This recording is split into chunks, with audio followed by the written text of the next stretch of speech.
Nào, bắt tắt điện.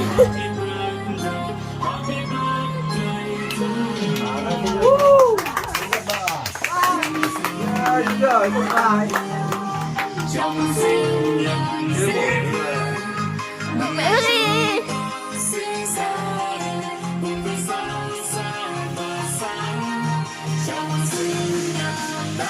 Đứa con mà bố là mua cái đồng bánh tay như này